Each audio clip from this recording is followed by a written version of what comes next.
Voilà, Karine. Eh bien, bonsoir à tous et à toutes. Merci d'avoir rejoint ce webinaire lien social. Bon, je pense que vous avez déjà entendu parler du lien social, même si c'est pas, c'est peut-être pas évident pour tout le monde de voir comment on peut faire du lien social sur un territoire tel que le nôtre, qui est très peuplé, mais qui est aussi découpé en vallées. Donc, quand on est découpé en vallées, c'est un peu compliqué de réunir les habitants. Donc, il y a plusieurs actions qui sont menées dans le cadre de ce lien social que Justine va vous présenter tout à l'heure. Moi, ce que je voudrais peut-être dire là, c'est que donc on a des animations qui sont faites depuis quelques années et qu'on est peut-être à un tournant puisque les régions demandent de nous réinventer un peu sur le lien social parce que, bon, pour différentes raisons que je ne vais pas détailler là, ils trouvent qu'on fait toujours les mêmes choses. Alors, donc voilà, de notre point de vue, on ne fait pas les mêmes choses. Donc, je pense qu'il va falloir que collectivement, on réfléchisse tous, peut-être d'abord dans notre coin, mais après peut-être en refaisant en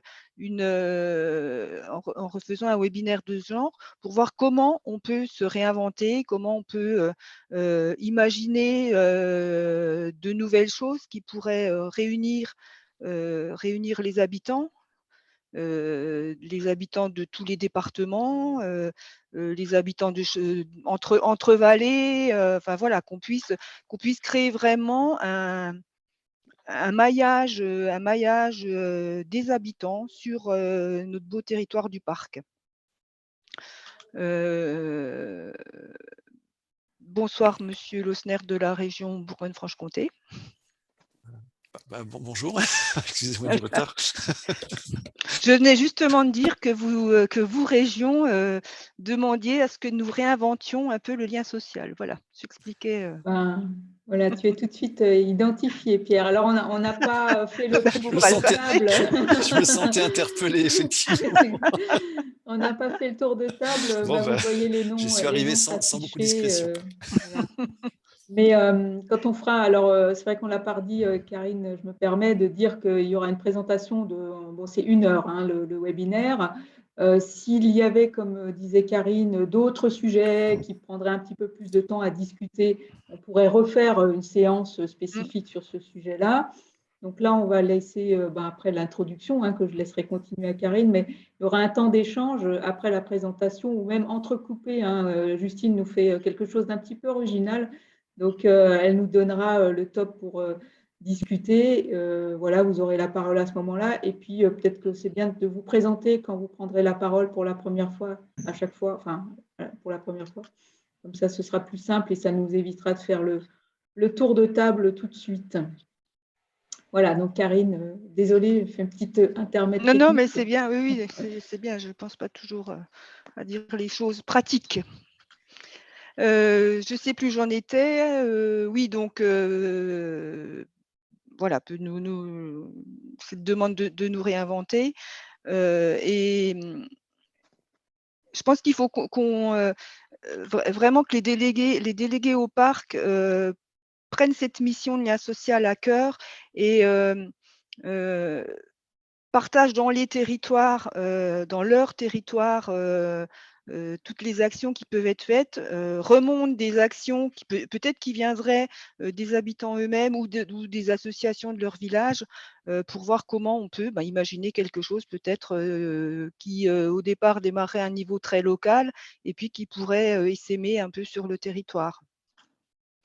Je venais de penser à une autre chose à vous dire. Ah oui, on a, alors je l'ai déjà dit à l'assemblée annuelle du parc, on va se déplacer sur chaque territoire, alors sur chaque grande partie du territoire, hein, on ne va pas aller dans toutes les Comcom ou dans toutes les communes, pour justement aller au plus près des délégués du parc pour recueillir vos envies, vos avis.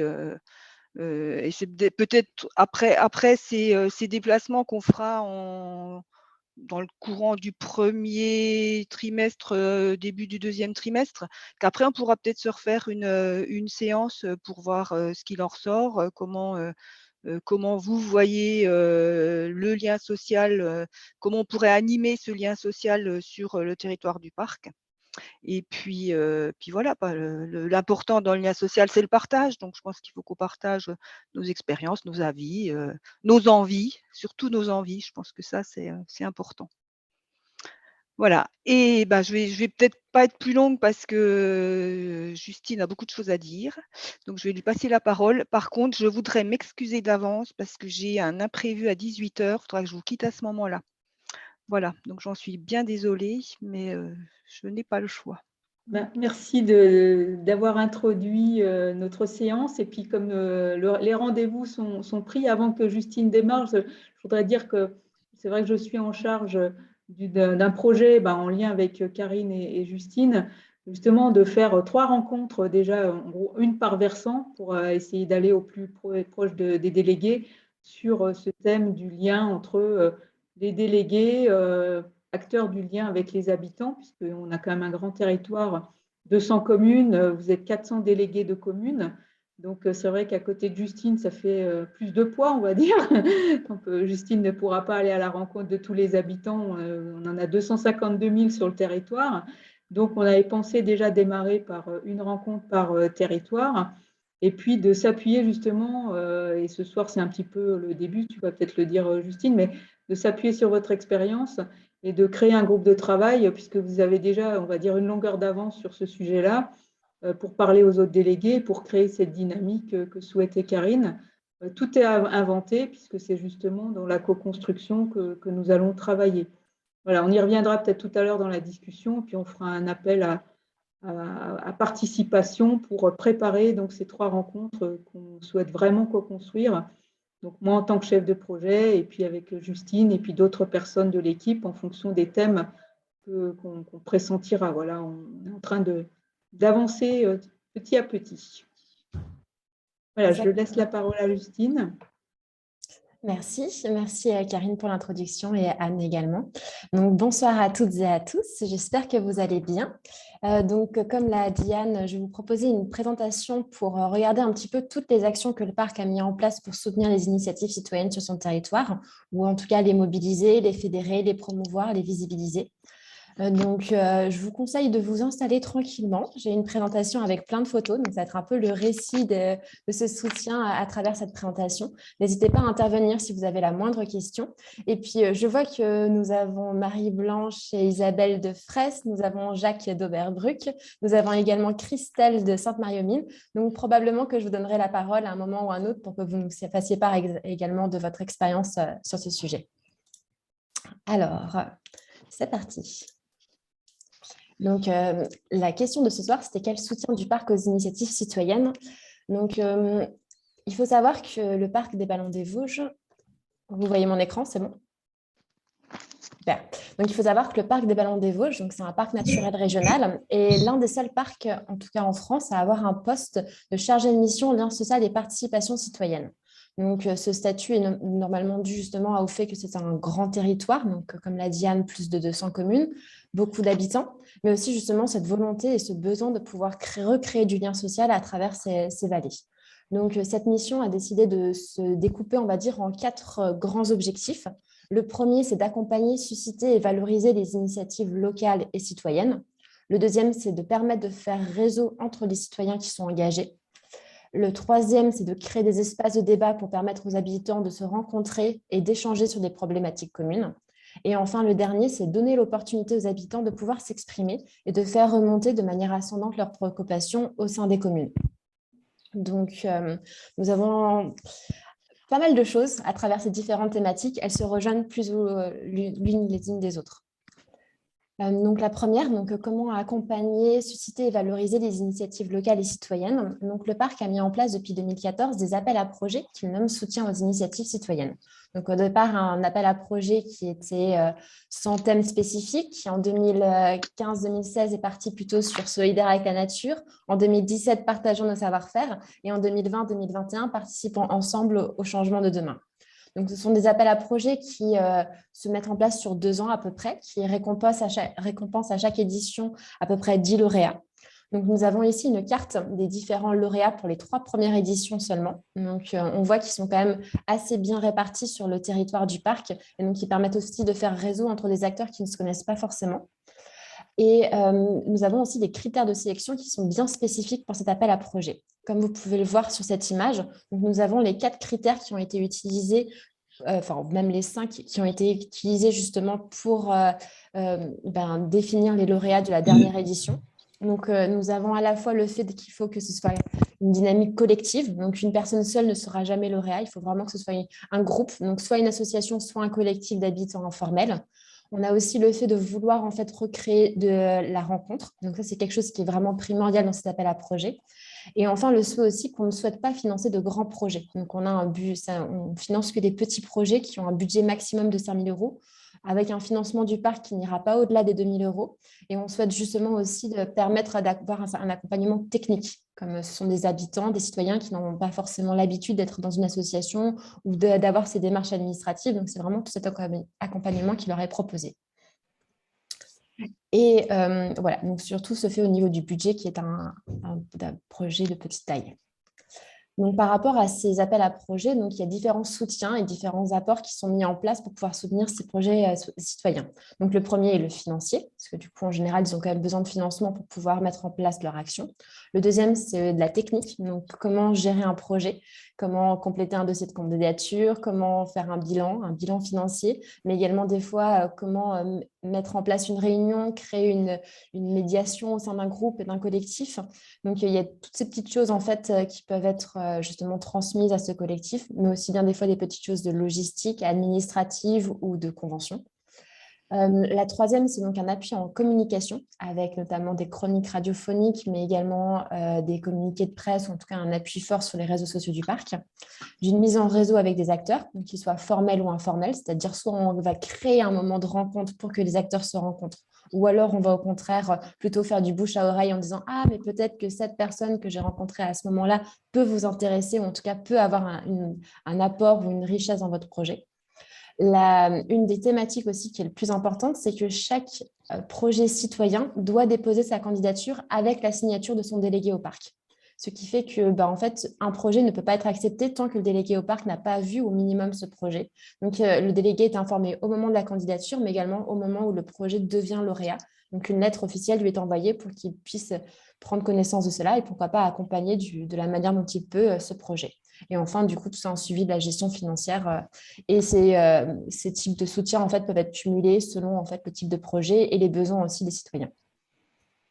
Donc, ce que je vous propose, c'est de commencer par regarder un petit peu les projets qui ont pu être accompagnés en 2021. Et j'en ai sélectionné 5 sur les 10 lauréats. Et puis, si vous avez la moindre question, n'hésitez pas. Donc, on commence à Oberbruck. Vous voyez cette petite maison au centre de l'écran, c'est la maison Beuclé, qui malheureusement n'a pas eu une personne qui y a habité depuis les 10 dernières années.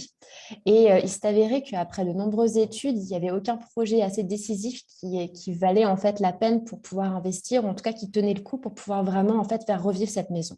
Donc, en 2020, un groupe de citoyens collectifs informels, ont décidé de se réunir et de voir un petit peu qu'est-ce qu'on pouvait faire de cette maison. Donc, vous les voyez à droite de cette image. Le maire, donc, M. Béra, qui est avec nous présent ce soir, a aussi été justement très content de voir que des personnes se motivaient pour pouvoir sauver cette maison et qu'il n'y avait pas que des personnes qui la souhaitaient l'avoir rasée pour la faire remplacer par un parking. Donc, il y a vraiment un soutien que ça commençait à se créer à ce niveau-là, donc un soutien de la mairie pour ce projet et du coup pour pouvoir aussi les accompagner tout au long. Donc, ce groupe de citoyens a commencé par nettoyer la maison, ont commencé à jeter tout ce qui était en fait inutilisable. Puis, ils ont décidé de commencer à créer différents événements, donc des événements pour pouvoir rassembler les gens autour de cette maison, en été, diverses animations aussi à la rentrée, et puis surtout en hiver, donc la période des marchés de Noël, donc pour pouvoir rassembler en fait les habitants autour de cette maison qui est quand même dans le centre-bourg.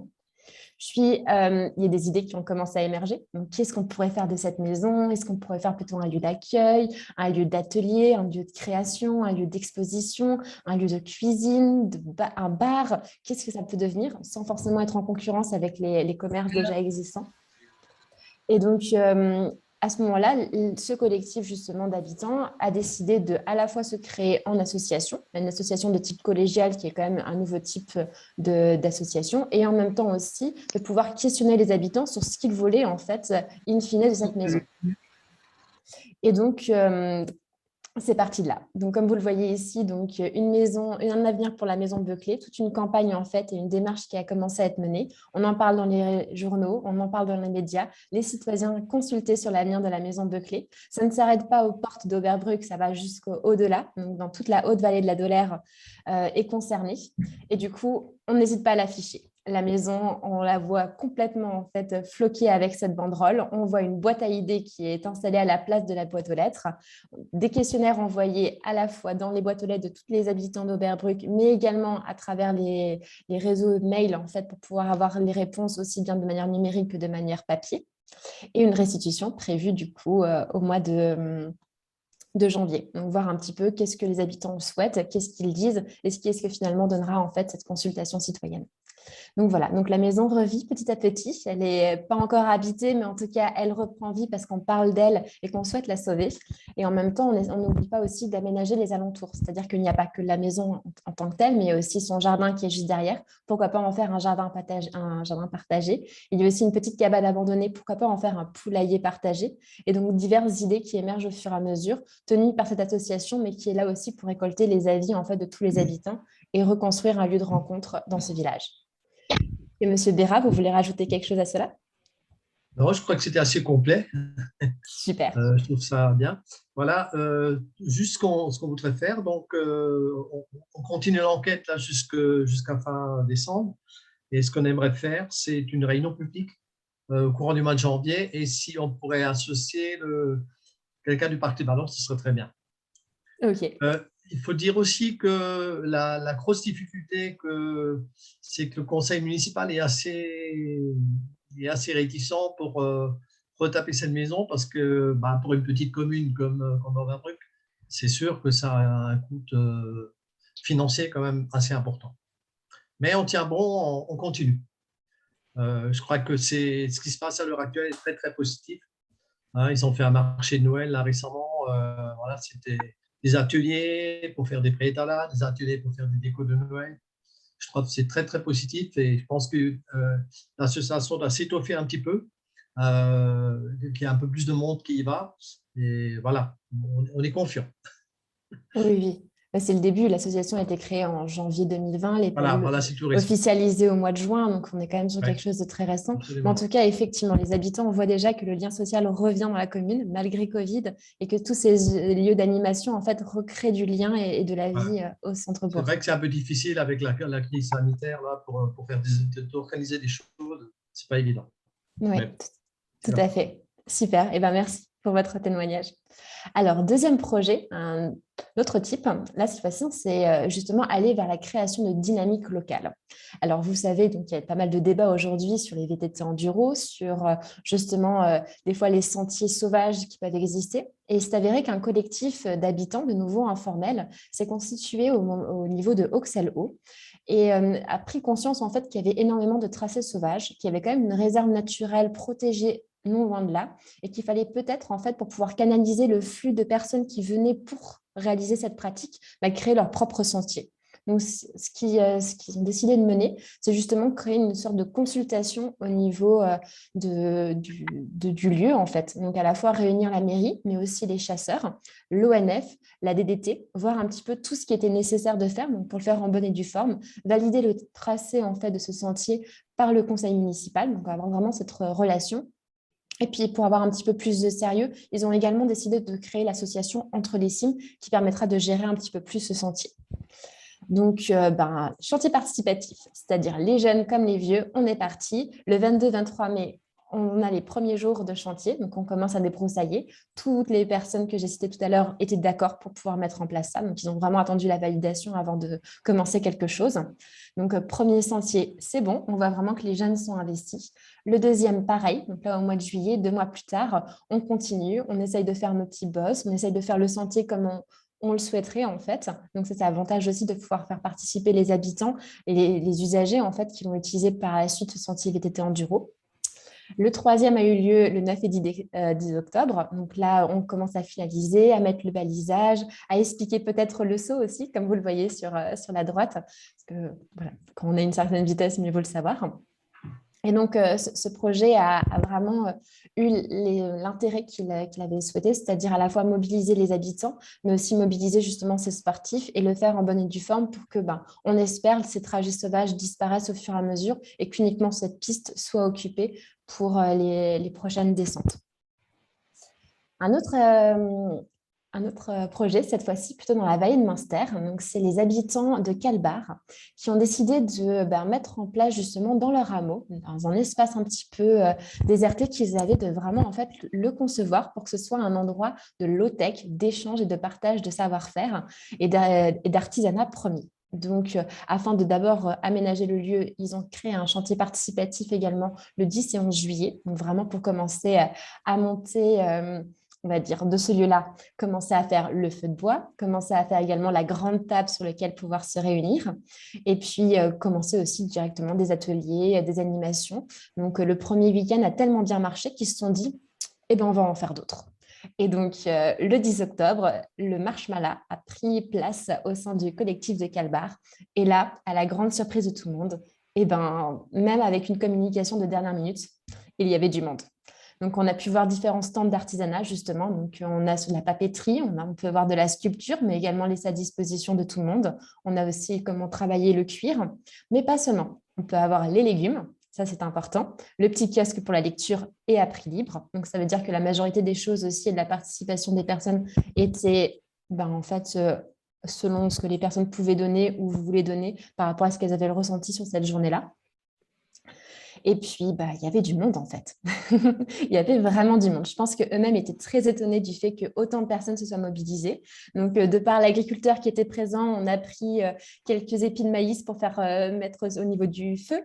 On a décidé également de pouvoir inviter tous les musiciens à venir chanter et à venir jouer de leur instrument. Proposer aussi des jeux pour les enfants pour que les familles puissent s'y retrouver et qu'on ne reste pas juste avec une classe à peu près similaire ou en tout cas du même âge. Donc, ça a été vraiment un succès fou. Et ils ont décidé de se dire que c'était bon, c'était parti, le lieu pouvait commencer, ce lieu de rencontre au sein de la vallée, un peu excentré et donc sans électricité, sans eau courante. Et donc, vraiment aussi pour reprendre un petit peu place dans ce lieu naturel. Et donc, dernier événement en date, c'était début novembre où justement un spectacle de contes a pris place. Donc, vous voyez, on est en pleine nature et ça fonctionne, il y a du monde et ça plaît au sein de la vallée. Autre projet que nous avons soutenu en 2021, cette fois-ci, c'est comment créer du lien intergénérationnel. Donc, il s'avère qu'un bénévole était présent à l'EHPAD Le Coup à Roche, donc à Cornimont, durant le premier confinement. Et c'est un des EHPAD, malheureusement, des Vosges qui a le plus souffert justement de cette pandémie, en tout cas pendant le premier confinement. Et donc, il a décidé de mettre en place des activités, des animations pour pouvoir, on va dire, créer une mini-série avec les résidents de cet EHPAD. Donc, on le voit ici, donc en pleine interview. Donc, les résidents ont eu 9 séances de 2 heures chacune, donc une fois par semaine, pour pouvoir construire à la fois le scénario, construire ce qu'ils voulaient mettre en place, tourner, mais aussi participer au montage. Donc, c'était justement tout un accompagnement de personnes issues du cinéma, issues également du théâtre, pour accompagner ces personnes à mettre à l'écran la fortune de la salamandre. Donc, vous voyez, c'est un documentaire qui, quand vous aurez la présentation, est accessible au niveau du petit rond, accès à la série ici. Et donc, d'une quinzaine de minutes, il a vraiment plu à beaucoup de personnes. On l'a présenté lors de la fête de l'eau de Cornimont le 19 septembre dernier. Il y avait du monde à l'inauguration. Les acteurs étaient présents, donc c'était en même temps aussi comment recréer du lien, les faire sortir également de leur EHPAD et leur permettre justement de pouvoir parler au public qui était présent. Enfin, un 5e projet que je voulais vous parler ce soir, c'est donc des projets qui permettent de stimuler le développement de l'attitude citoyenne. Donc là, c'est Randonnette Hauts-de-Vosges. Donc, c'est une jeune association qui est née en août 2020 et qui a pour spécialité en fait de randonner dans les Vosges, mais avec une paire de pinces, un sac plastique et de compter en fait les kilos de déchets qu'ils rencontrent sur leur chemin. Donc, quelque chose d'assez intéressant, assez sympathique, qui a été promu lauréat. Donc, comme vous le voyez, ils ont la pince, ils ont les sacs, ils ont tout ce qu'il faut. Il faut s'avérer que cette association a eu beaucoup d'ambition et a réussi, dans le sens où ils étaient dans tous les médias vosgiens. Ils ont réussi à motiver de nombreuses personnes à participer. Donc, comme vous voyez sur la petite carte à droite, vous avez en bleu, si je ne me trompe pas, les sorties rando qu'ils ont réalisées avec l'association dans un cadre, mais en orange, toutes les sorties qui ont été réalisées par des personnes individuellement. Donc, c'est-à-dire qu'on n'était pas forcément obligé de le faire ensemble, mais en tout cas de participer et de mettre chacun en fait sa petite goutte à l'édifice pour pouvoir ramasser ou en tout cas nettoyer au maximum le massif des Vosges. Donc, leur spécialité, et donc ce que le parc a permis de financer, c'était surtout la communication. Donc, ils ont acquis une GoPro. Ils ont réussi aussi à se mettre sur de nouveaux réseaux sociaux pour toucher les plus jeunes, notamment TikTok. C'était un petit exploit de leur part, mais ils ont été très contents. Ils se sont dit, bon, maintenant, les photos, ça ne marche plus très bien, on va plutôt passer à la vidéo. Ils ont également pu récupérer, comme vous le voyez sur la photo, une remorque qui leur permettait de transporter les gros pneus ou des fois des morceaux d'amiante, en tout cas les gros objets, le gros mobilier qu'ils peuvent parfois retrouver en forêt. Et puis, ils ont aussi décidé de montrer plusieurs partenariats. Donc, partenariats avec des groupes scolaires. Donc, ils interviennent régulièrement dans les écoles des Vosges, mais également avec l'association ATEX, qui est une association pour l'inclusion sociale et qui réalise des chantiers d'insertion avec justement le fait de récolter des déchets. Donc, cette association a vu le jour, a commencé à se développer, était de plus en plus importante, mais finalement, au regard en fait, du territoire, il s'est avéré que d'autres associations s'étaient montées plus ou moins la même année, sur le massif des Vosges également, pour pouvoir ramasser tous les déchets en fait, abandonnés par les visiteurs ou des déchets ou les décharges sauvages. Donc, Randonnette a aussi décidé de se lancer le défi. Ils ont décidé de traverser le territoire du parc d'est en ouest et de ramasser tous les kilos de déchets qu'ils rencontraient. Donc là, on est à peu près à plus de 70 kilos de déchets, si je ne me trompe pas, sur à peu près 10 jours de randonnée. Donc, c'est assez fort. Ils l'ont fait. Leur prochain objectif, je crois, c'est de traverser le parc du nord vers le sud.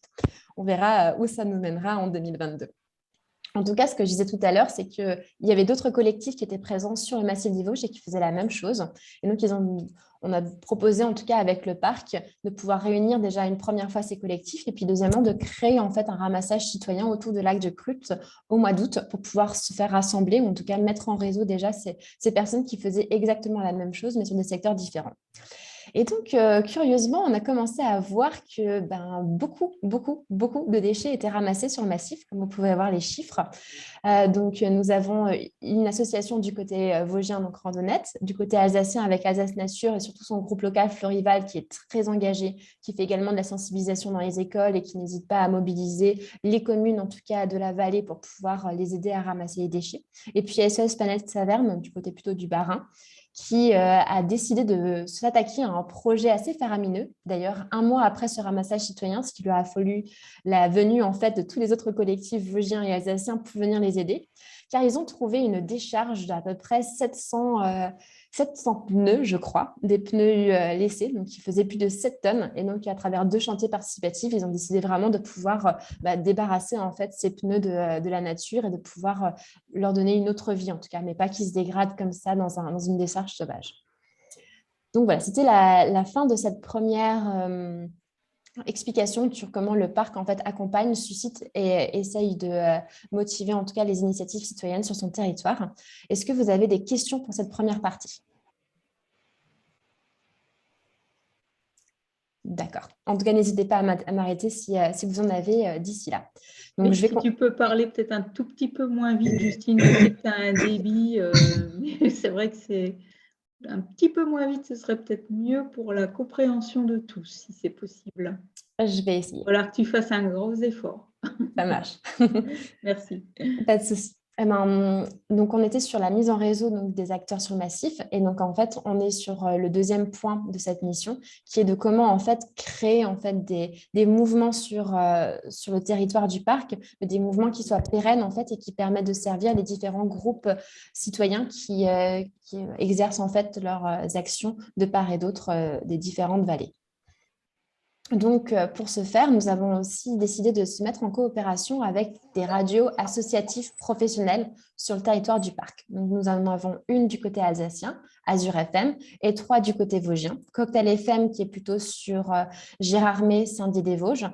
Résonance FM qui est plutôt située au niveau de la Bresse et de toute la vallée de la Moselle. Et après, on va avoir Radio des Ballons sur également la vallée de la Moselle, le Tillot et probablement d'autres ouvertures d'antennes prochainement. Donc, ces chroniques radiophoniques ont pour objectif de pouvoir visibiliser ces initiatives citoyennes sur le territoire. Donc, à la base, elles étaient faites pour vraiment mettre à l'honneur ces projets lauréats. Mais finalement, on voit qu'elles ont d'autres objectifs. C'est aussi de pouvoir mettre en réseau, en fait, de pouvoir faire connaître, mais aussi, du coup, de par cette connaissance, permettre de mettre petit à petit, en fait, et de bout à bout les initiatives entre elles. Nous avons également, pour cette mise en réseau, décidé de réunir en fait les lauréats de l'appel à projet soutien aux initiatives citoyennes. Et donc, cette année, cette rencontre des citoyennes s'est réalisée à Sainte-Marie-aux-Mines à l'occasion de sa journée citoyenne. Donc, la matinée était réservée à des différents en fait, chantiers participatifs organisés par la mairie. Et en même temps, du coup, on a pu rassembler les projets lauréats, mais également les faire réfléchir avec les habitants de Sainte-Marie-aux-Mines durant l'après-midi. Donc, nous étions dans une école pour pouvoir réfléchir avec des ateliers d'éducation populaire sur des questions en fait qui touchent tout à chacun, aussi bien des élus que des salariés, que même des habitants, des bénévoles dans des associations. Et nous les avons fait du coup travailler ensemble toute une après-midi pour qu'ils puissent aussi justement se poser des questions et faire évoluer leur chemin de pensée. On a également mis en place une conférence gesticulée qui, elle, pose aussi la question, aussi bien en tant qu'élu que salarié que bénévole, si la subversion et la politisation des pratiques pouvaient répondre en fait au changement de demain et pouvaient être l'une des sources en fait pour pouvoir aller vers cette transition de la société. Et donc, cette mise en commun, le fait d'organiser des rencontres, que ce soit pour un style de collectif particulier comme les ramasseurs de déchets en montagne, ou que ce soit au contraire plutôt pour rassembler les citoyens qui sont déjà mobilisés et de les faire peut-être se rencontrer à travers un thème particulier, c'est quelque chose qui est vraiment important. On le voit aussi bien au niveau des élus, mais on en a aussi besoin au niveau des citoyens parce que lorsqu'on est engagé, on a envie de peut-être des fois aussi de se sentir aidé ou en tout cas de se sentir soutenu par d'autres personnes qui font exactement les mêmes choses sur un autre territoire. Est-ce que vous avez des questions? Ça va le flot de parole ou il faut encore que je réduise? Pour moi, ça va. Mais en tout cas, si vous voulez poser des questions, vous pouvez utiliser le chat et puis je les rassemblerai. Donc, c'est Anne qui les rassemblera. Et puis, si vous préférez les poser, je suis, moi, le chat. Et puis, sinon, on fera un petit temps de discussion à la fin de la présentation. Sauf si, entre-temps, on est au point 3. Il y en a combien, Justine? Nous sommes 4, donc il n'y a plus que 2 points. Voilà, donc une discussion à la fin du point 3, éventuellement. Et puis sinon, vraiment à la fin. Et n'hésitez pas à utiliser le chat pendant ce temps. Je suis. Et je vous redonnerai la parole au moment de la discussion, à la fin. Merci. Donc, le résumé des points 1 et des points 2, c'est le fait de pouvoir soutenir les idées que les citoyens ont, mais aussi de les mettre en réseau pour peut-être avoir plus d'idées. Mais il y a un moment aussi qui est important, c'est qu'on peut avoir les idées, on peut avoir les moyens pour les réaliser et le réseau pour. À un moment, il faut peut-être aussi les confronter en tout cas aux décideurs publics ou les confronter justement à d'autres points de vue parce que du coup, cette confrontation va forcément faire naître en fait de la richesse et de l'intelligence collective dans la mise en place d'un projet. Donc, pour ce faire, il y a des espaces de débat qui commencent de plus en plus à être mis en œuvre pour pouvoir rassembler les habitants. Donc, d'une certaine manière, avec nos radios associatives. Donc, on a par exemple des débats radiophoniques. Il y a un premier qui a été organisé lors de la journée de rencontre citoyenne à Sainte-Marie-aux-Mines sur l'économie post-Covid. Donc, une thématique qui intéresse tout à chacun. Et donc, rassembler grâce aux radios justement des interlocuteurs aussi bien du côté alsacien que du côté vosgien. Cette grande crête qui nous sépare peut-être aussi un moment réunis pour pouvoir justement mettre en exergue les mêmes difficultés ou les mêmes aspects positifs qui se rencontrent de part et d'autre de la Grande Crête. On a eu aussi cette année pour la première fois la création de projections débat. Donc, le parc s'est associé au Festival Alimentaire, qui est un festival qui propose chaque année à peu près une dizaine de documentaires traitant des enjeux d'alimentation, aussi bien au niveau national qu'au niveau mondial. Et donc, à travers différentes médiathèques, le parc a proposé justement des projections de ce débat-là, et pour permettre de rassembler des personnes qui n'avaient pas forcément l'habitude de débattre, et pour pouvoir peut-être aussi interroger les habitants, peut-être les confronter des fois à des personnes publiques, ou en tout cas des élus, pour pouvoir voir justement où est-ce qu'on en est qu'il y a une adéquation dans les questionnements, est-ce qu'au contraire, il y a des sources de problèmes qui ne sont pas les mêmes d'un côté ou de l'autre. Et en tout cas, ça a été très enrichissant. Pour cette première édition, donc, on a fait 6 projections de débat, aussi bien du côté vosgien que du côté alsacien, pour un total d'une centaine de participants cumulés.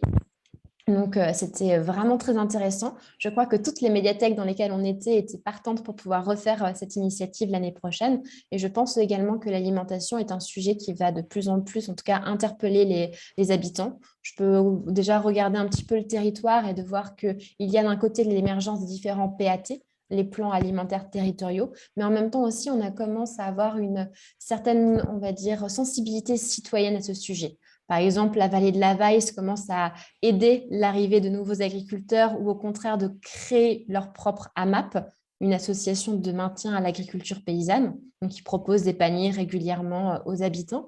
On a aussi d'autre côté justement l'idée de pouvoir créer des magasins participatifs ou des centrales d'achat pour permettre aussi un approvisionnement d'une autre manière dans les vallées. Donc voilà, il y a des choses qui se font là-dessus et je pense que l'année prochaine, nous organisons à nouveau ce festival et donc créer justement des espaces de débat dans l'espace public. C'est bon, la phase 3 est passée. Est-ce que vous avez déjà certaines questions ou je continue jusqu'au bout de la présentation? Pour l'instant, ça a l'air très clair, donc je pense que tu peux continuer. Je peux continuer. Donc, les 3 premiers points, on était vraiment uniquement centrés sur l'habitant. Donc, il faut savoir que du coup, au parc, la mission est vraiment plus centrée sur les associations, les habitants en général. Mais du coup, créer du lien avec la commune, on a pu le faire un petit peu avec le délégué au parc dans les appels à projets, mais sinon, c'est toujours pas aussi simple que ça. Donc, en 2021, on a décidé de mettre en place un nouveau projet qui s'appelle le défi famille à biodiversité positive, coordonné au niveau national par la Fédération des parcs, financé par l'Office français de la biodiversité. Mais du coup, au sein du parc des Ballons des Vosges, on a décidé de le mettre en œuvre pour pouvoir faire participer les habitants aux décisions de la commune sur les questions de biodiversité. Donc, prendre un sujet spécifique et créer justement de l'animation, de la motivation et de l'envie de participer. Donc, en 2021, on est parti sur 4 communes. On s'est dit, on a 4 départements sur le territoire du parc. On va partir sur 4 communes qui composent, donc une composant chacun des départements. Donc, à Lièvre, au niveau du Haut-Rhin, qui du coup était accompagnée par la structure d'éducation à l'environnement du CPE des Hauts-de-Vosges. À Bertry-Moutier, dans les Vosges, on était accompagné par etc. Et dans le sud du territoire, à Fraisse en Haute-Saône et à Rouge-Goutte sur le territoire de Belfort, on était accompagné par la Maison de la Nature des Vosges saunoises. Donc, à travers chacune des 4 communes, nous avons sélectionné, ou en tout cas de proposer à 3 familles de participer au défi. Et nous avons surtout, et ça c'est je pense le plus important dans ce projet, créé une sorte de groupe de décision à l'échelle communale entre d'un côté le parc, technicien du coup qui suivait le projet, l'animateur nature qui avait plutôt cette sensibilité écologique et scientifique sur le terrain, et en même temps le délégué au parc. Et je pense que la présence du délégué au parc a vraiment changé le projet tel qu'il a été mené. Donc, à la fois, le délégué au parc était présent lorsqu'il y avait des rencontres au sein des familles. Il était là lors du diagnostic initial pour faire un état des lieux, des pratiques, mais également de la biodiversité déjà présente au sein de l'habitat de la famille. Et puis après, il était surtout là pour pouvoir faire la transition. Comment d'un défi famille, on peut passer d'un défi commune. Donc, au niveau du défi commune, je vais vous proposer justement de regarder un petit peu plus en détail les différents défis qui ont été lancés aux 4 communes. La première, ça a été la visite citoyenne donc, présente à Lièvre, où on est parti justement à l'exploration de toute la biodiversité du quotidien, celle que l'on remarque parfois pas, qui existe que de nuit ou au contraire qui est envahissante, mais qu'on ne connaît pas forcément. Et de là, en fait, la commune a décidé de s'engager sur l'obtention de la certification commune nature de la région Grand Est pour pouvoir se dire, là, on a déjà réussi à faire pas mal de choses. On va du coup vers cette certification pour pouvoir montrer que nous-mêmes, nous sommes engagés dans cette démarche. Au niveau de Rouge-Goutte, sur le territoire de Belfort, donc ce que je peux peut-être rajouter par rapport à Lièvre, c'est qu'en plus de ça, elle a décidé de mettre en place des formations à la taille d'arbres, aussi bien au vert ou en hiver, à destination de ses habitants. Donc, c'est une formation qui est proposée également par le CPEI des Hauts-de-Vosges. Une a déjà eu lieu au mois de juin et une autre aura lieu donc au mois de décembre initialement prévu, mais ça sera reporté au mois de janvier-février, je pense, pour pouvoir aussi former et donner les connaissances aux habitants de pouvoir protéger leurs arbres fruitiers. Au niveau de Rouge-Goutte, alors le défi a marqué les esprits parce que 2 familles se sont engagées dans la construction d'une mare dans leur jardin. La commune, quant à elle, en fait, est une commune qui a l'obtention Ville et Village Fleuris depuis bientôt, on va dire, pas mal d'années, je crois, plus d'une trentaine d'années. Et donc, ils ont décidé de valoriser ça en proposant justement un circuit fleuri. C'est-à-dire que toute l'association qui met en place ce fleurissement a, depuis 2015, changé toutes ses pratiques pour pouvoir se fier un petit peu plus à ce qui est naturel, à la biodiversité qui était déjà présente dans le village et comment la conserver à travers ce fleurissement. Donc, le fleurissement de Rouge-Goutte est connu un peu partout. On y voit souvent des voitures justement venir uniquement pour faire le tour du village et découvrir le fleurissement et partir ensuite. Mais du coup, l'idée, c'est au lieu de le faire en voiture, autant le faire à pied et à la fois d'intégrer aussi les habitants dans cette démarche-là. Donc, une réunion publique aura lieu le 19 janvier pour justement essayer de voir avec les habitants où passera ce circuit au sein du village. Du côté de Fraisse, donc nous avons également fait une visite citoyenne pour voir un petit peu ce qu'il pouvait y avoir dans le village et nous avons eu de grandes surprises.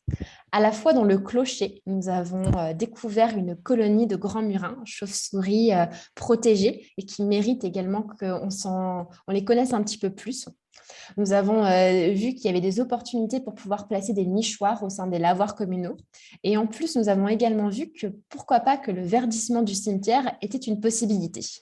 Donc, cette visite citoyenne avec les familles participantes, mais également d'autres personnes qui se sont jointes, ont pu mettre en avant différentes actions que la commune a bien sûr répertoriées et qu'elle souhaite aussi, en tout cas, tout faire pour pouvoir mettre en œuvre en 2022. Est-ce que Isabelle ou Marie-Blanche, vous voulez dire un mot peut-être par rapport à ces aménagements de Fraisse ?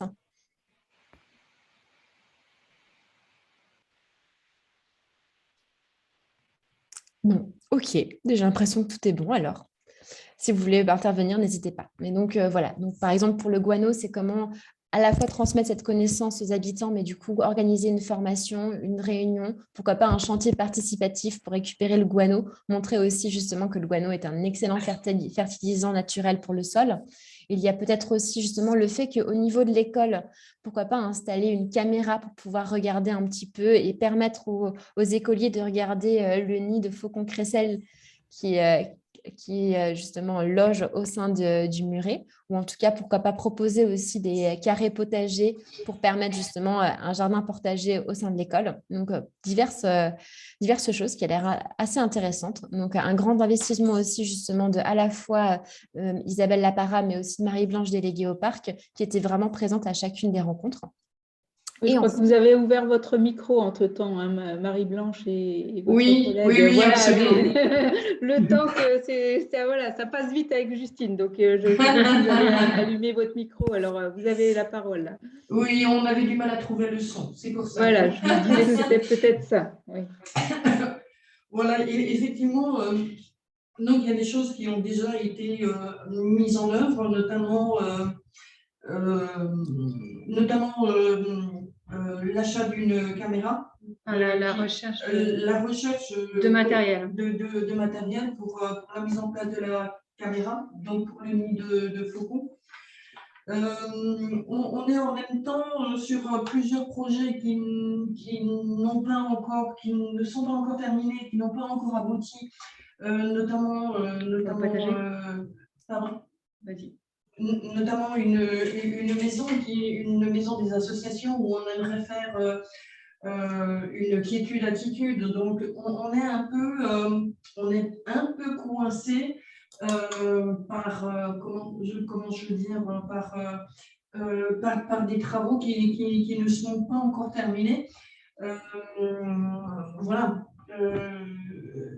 Donc c'est pas partie remise, mais je veux dire ça ça traîne un peu en longueur. Voilà, je ne trouve pas mes termes là ce soir, mais il y a des choses qui ont été faites, mais il y a encore plein de choses qui seront encore à faire. Mais là, on est un tout petit peu coincé par différents travaux. Ouais. Bon, vous voyez qu'il y a quand même une liste assez importante de réalisations. Et voilà, et donc on a encore plein d'autres idées. Et ça, je pense que le fait d'avoir participé au défi nous a permis d'oser en quelque sorte verbaliser les projets, les choses dont on avait envie. Et ça nous a donné, oui, un support en quelque sorte. Oui, c'est ça. Et donc voilà, on va dire que c'est un commencement pour nous en tant que... Voilà, c'est ça. Voilà, c'est ça. C'est un commencement. C'est pas encore terminé, loin s'en faut. Mais de toute façon, on a la motivation pour continuer, quoi qu'il en soit. Tout à fait. Tout à fait. Merci. Et vous avez toujours le soutien de vos habitants. Ça les amène à continuer à participer. On va, donc là, on en parle, on réfléchit à une réunion des habitants. Bon, pour être tout à fait transparent, il y a certains habitants, on va dire, les gens qui sont impliqués dans les associations, qui ont envie de faire des choses, on va les retrouver. Donc, on est toujours sur un peu le même groupe de population. Alors, on espère réussir à drainer d'autres personnes. Comme on fait pas mal de choses avec l'école, c'est un bon... disons que l'école, c'est un bon vecteur parce que on va réussir à toucher via les enfants des parents qui autrement ne seraient pas forcément intéressés par par nos actions.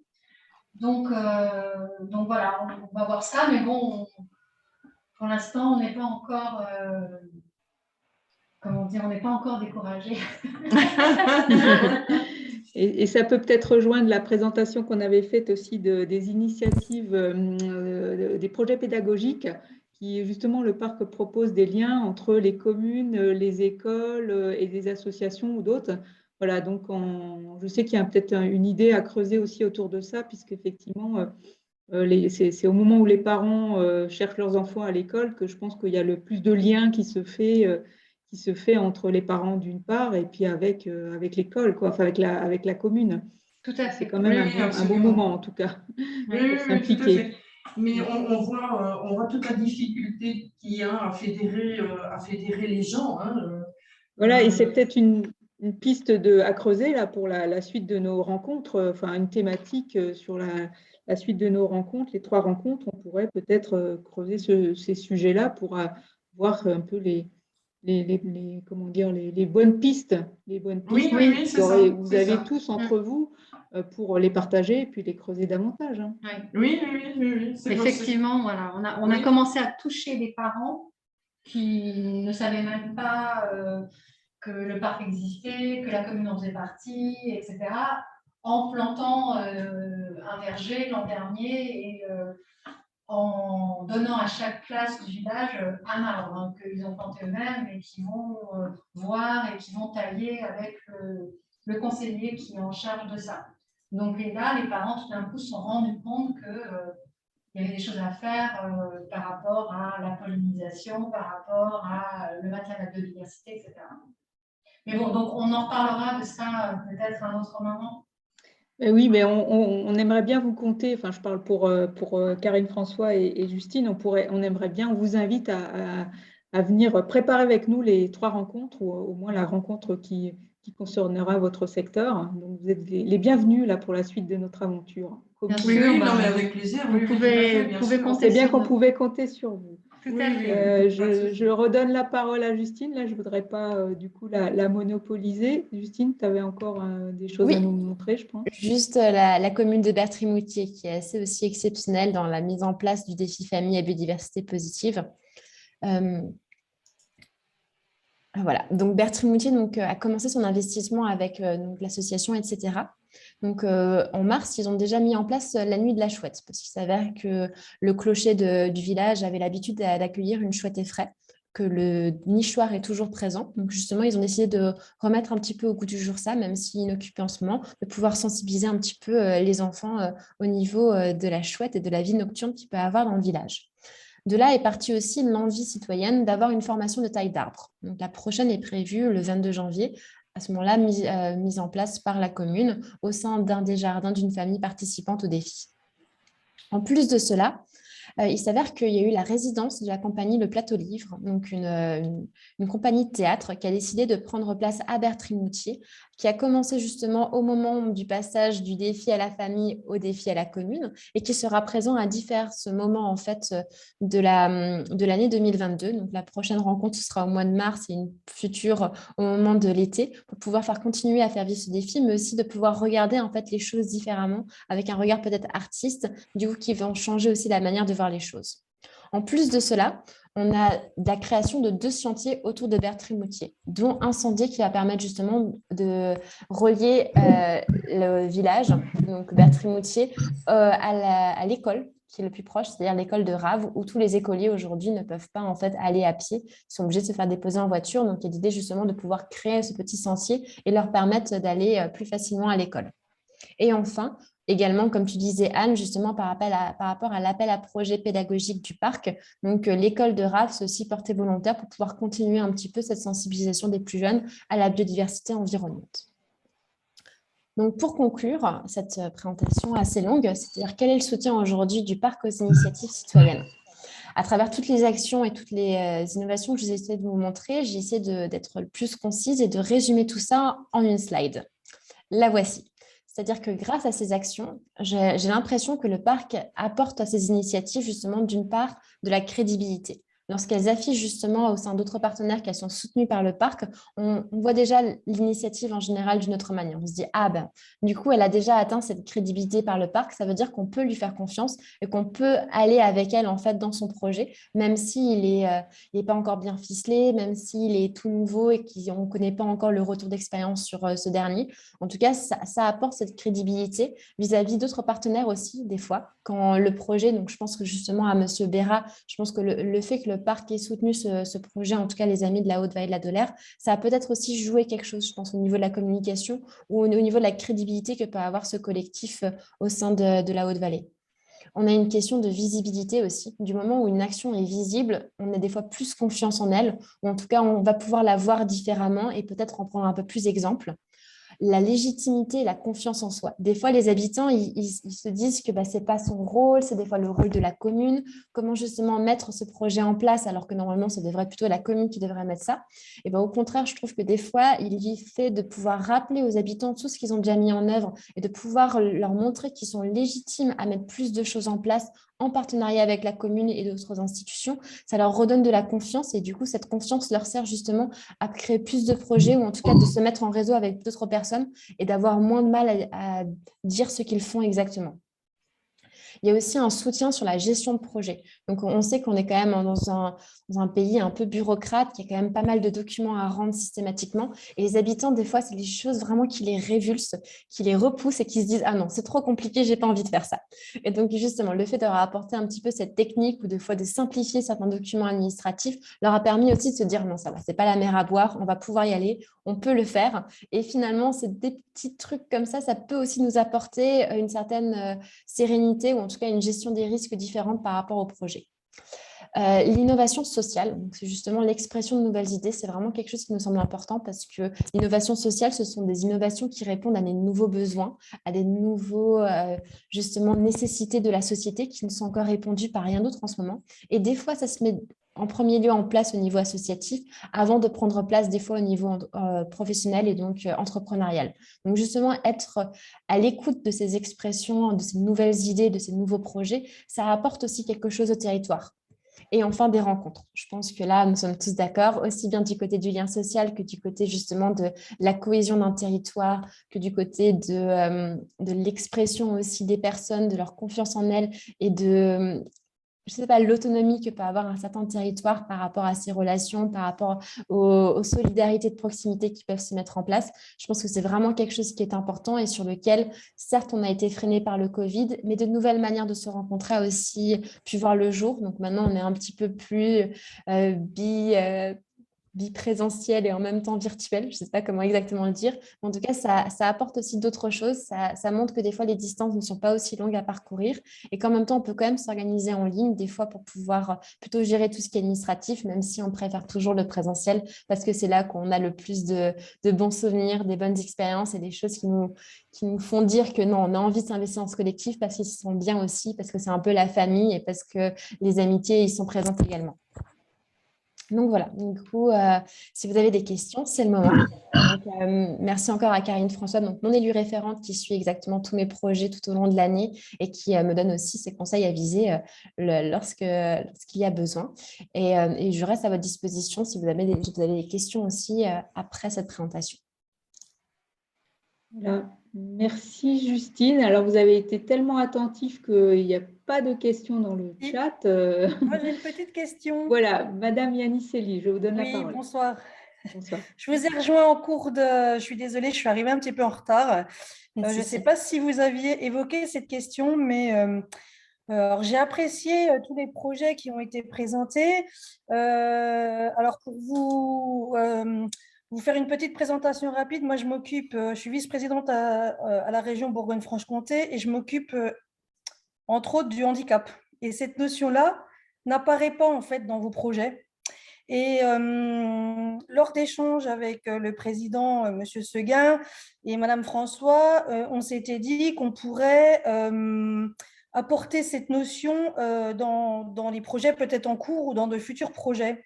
Alors, je ne sais pas ce que vous en pensez, Justine.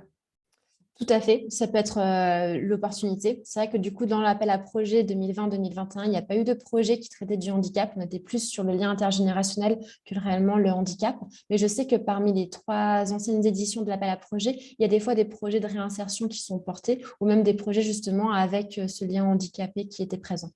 Donc, oui, parce que je pensais à la présentation de la maison, je ne vois pas de notion d'accessibilité. Enfin, c'est peut-être quelque chose qu'on pourrait regarder pour les futurs projets ou ceux en cours. Enfin, moi, ça me tient à cœur, donc il est clair que j'aimerais bien m'associer à vos projets sur cette définition-là du handicap. Hein. Oui, avec grand plaisir. Après, ça dépend parce que du coup, comme pour la maison de Beuclé, par exemple, on est vraiment au tout début des travaux. Donc, je pense qu'à terme, cette maison sera probablement un ERP et donc aura aussi toutes les facilités d'accessibilité pour les personnes handicapées. C'est ça que pour l'instant, on est vraiment trop en amont du projet. Par contre, dans certains cas, je sais que justement, cette solidarité ou ce fait de pouvoir inclure le maximum de personnes est pensé, notamment lorsqu'il y a des lieux de rencontre ou des festivals qui sont organisés. Il y a justement cette notion qui est quand même prise en considération par les habitants. Mais peut-être pas suffisamment, effectivement. Merci. C'est noté, ça avait été évoqué au dernier comité syndical également, puisqu'on a Béatrice S. qui nous a rejoint aussi au niveau du Césaire Grand Est, et qui est donc aussi chargée du handicap, même au sein de la région Grand Est, du coup. D'accord. Voilà, donc il y a vraiment des choses à faire. Est-ce qu'il y avait d'autres… Merci pour votre remarque. Est-ce qu'il y a d'autres remarques, d'autres questions sur la présentation de Justine, d'autres suggestions aussi pour la suite? Témoignages, comme vous voulez.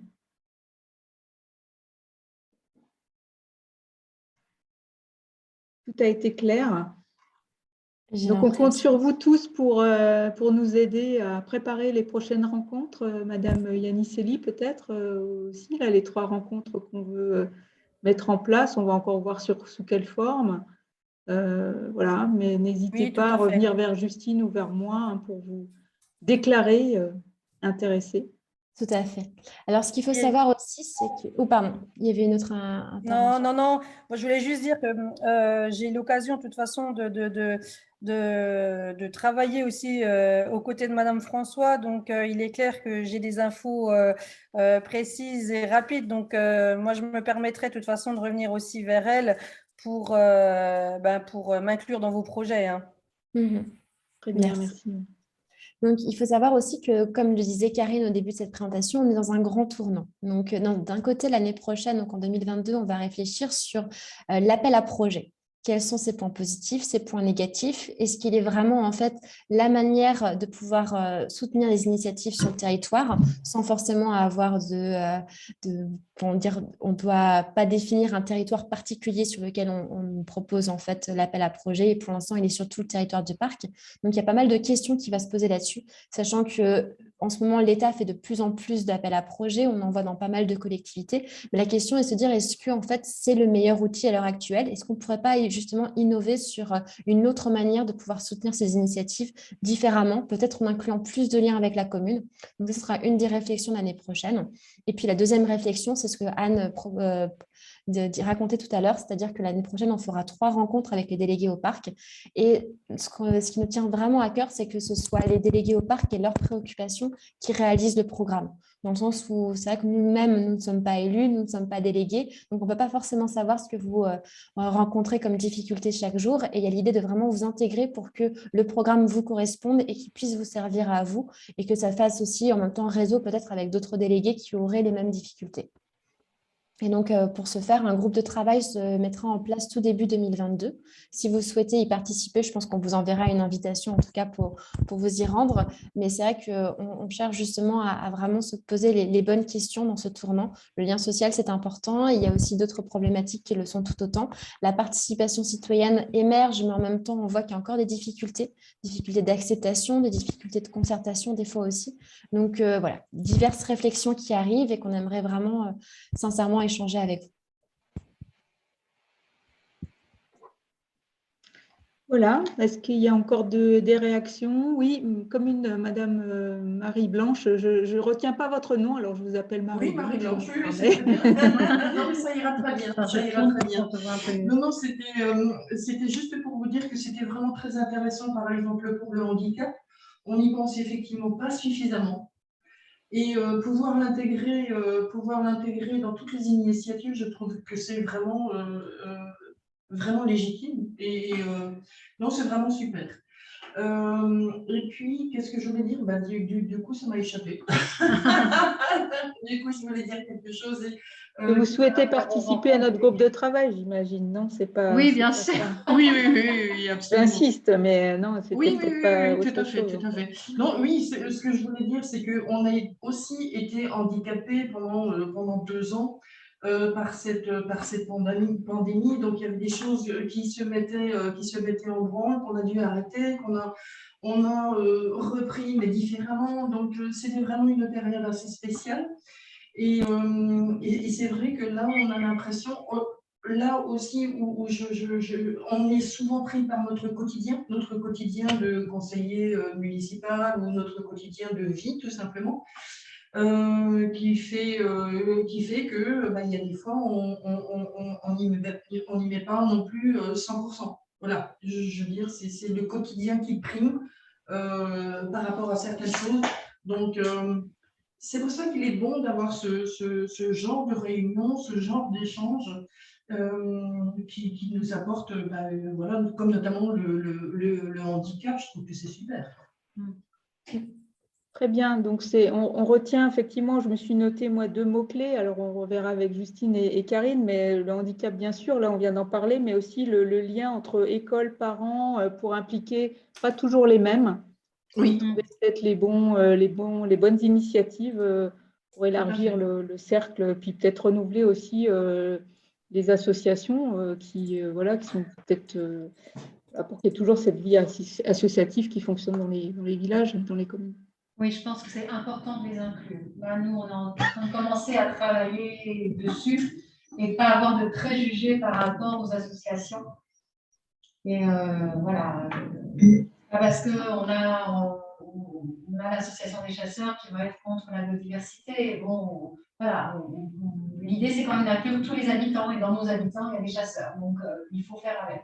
Oui, le lien habitant-association peut-être également d'ailleurs. C'est encore un troisième. Pour moi, c'est un troisième lien indispensable. Oui, c'est ce qu'on se disait tout à l'heure. C'est déjà dans un premier temps. On a déjà commencé un peu. Oui.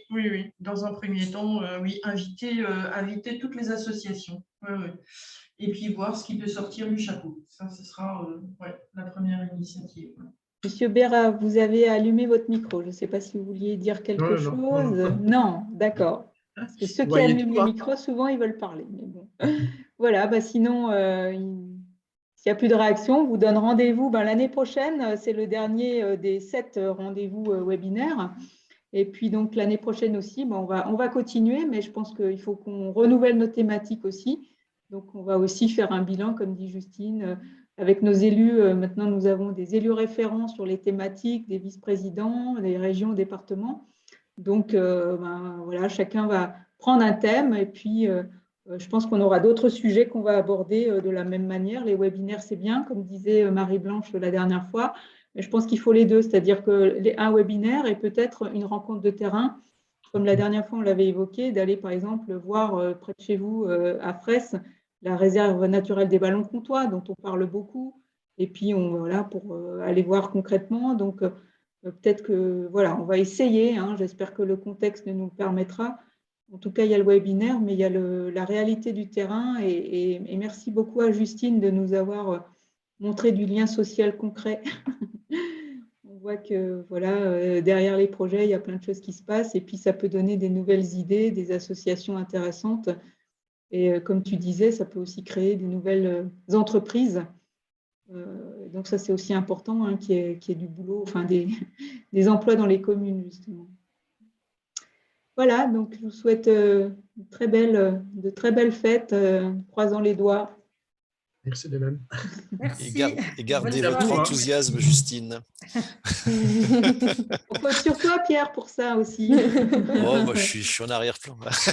Ah, c'est important quand même. Voilà, bonne soirée à tous. Bonne soirée et bonne fête. Bonne fête, à bientôt. Au revoir.